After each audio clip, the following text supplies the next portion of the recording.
All right, music fans, welcome back. Harmless Dave here, talking real music in real time for real people just like you and just like me. So, Kiss the band is still around and they're still trying to finish up their end of the road tour. And I found a very interesting quote from their manager, Doc McGee, who said back in 2005, he was talking to the New York Times, that the group had been toying around with the idea of recruiting an entire band, okay, to don the band's famous makeup.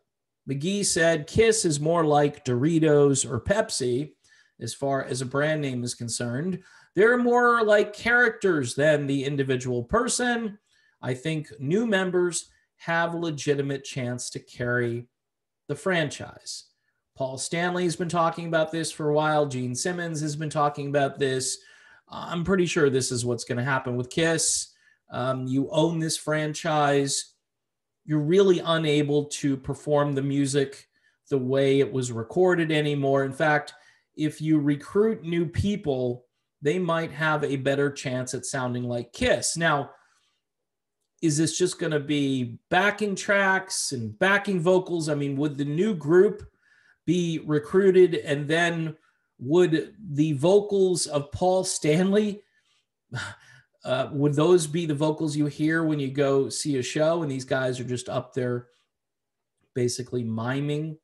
Look, I get the idea of the explosions and the pyrotechnics and the theatrics and, you know, the makeup and all of that stuff. That stuff is very interesting. Visually speaking, it's very cool to see your heroes up on stage, if they are heroes. We'll just use that term very loosely here. And it's cool just to see them in person these days. Hey, they're still alive. They're up there. They're moving a little bit. It looks like Paul Stanley's playing guitar. It looks like they're actually performing.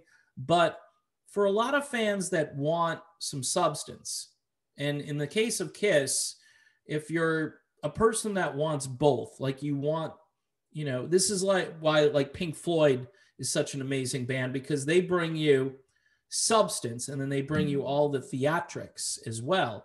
And they're actually performing. I mean, I don't think Pink Floyd, even, you know, the David Gilmour incarnation of Pink Floyd, was going to go out there and mail it in, you know, or just have some backing vocals and backing tracks and other musicians that you can't see. And look, everybody is doing that these days. Everybody's doing it. You just don't know about it. But industry insiders send me messages all the time. They say, you know, you understand that such and such a band does this too. And I'll be like, really? And I don't talk about all of it. I talk about the obvious things like the Kiss situation. That and the fact that Kiss has been irritating me now for a couple of years because they've become medical advisors. They've become political advisors. And this is a band that you're supposed to listen to and get away and escape. But you've got your core membership talking about all of these issues. And again, I don't begrudge these guys from talking about this stuff, but they are not a political band. They are not putting out music that's deep and makes you think. It's no, I want to rock and roll all day and party all night, right? That's pretty much it. Or party all the time. You know, that's, or whatever song, Lick It Up, or whatever song it is. Most of this stuff is goofy escapism and, you know, talking about chicks and cars and very esoteric rock and roll type things. So even when you get older, I know I get this a lot where people say to me, hey, Dave, you know, people evolve. People want to become important. I think one of the big mistakes that John Bon Jovi made was thinking that his audience that he got in the 80s and 90s wanted to evolve with him and become all woke politically or whatever. I think that was one of the worst moves he's ever made. And then, you know, changing up the sound, he gets credit for evolving with the times. No, the industry did that to everybody. The industry destroyed the kind of music that John Bon Jovi made.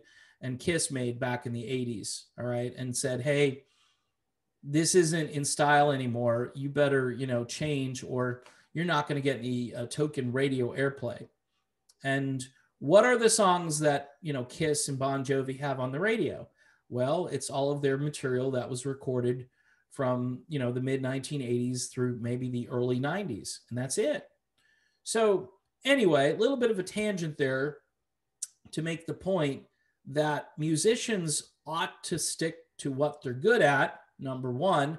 Number two, that I guess Kiss is more of a brand like Doritos or Pepsi, and a lot of people are okay with that. Chicago is a brand too. They have a band logo, which is one of the most recognized band logos in history, right? But the guys in Chicago want to play music, you know, whether I think their new lead singer is any good or not. Their focus is, hey, we're going to put on a show and we're going to be up there on stage playing our instruments.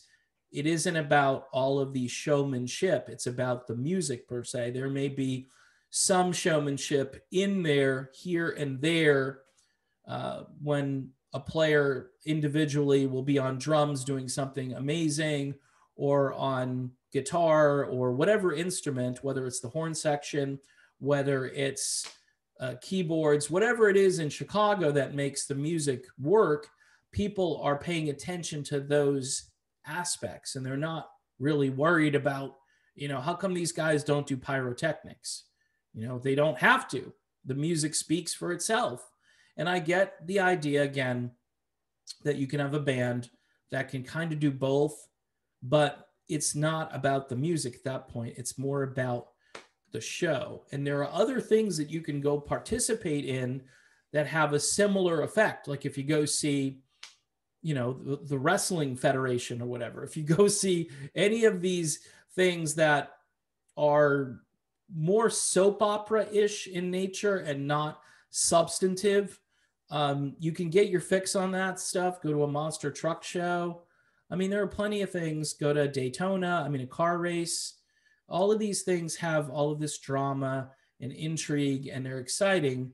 But again, the bottom line underneath all of that is that if you're a music fan, the music tends to get, you know, put down at a lower level. And that's just, quite honestly, not for me. It may be for other people, but it's not for me.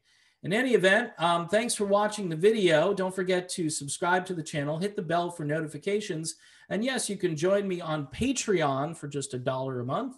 And it's a pretty good deal, right? You can talk with other people and hang out, ask questions, and I'm usually on there every single day. All right. Thanks again, and I'll see you soon.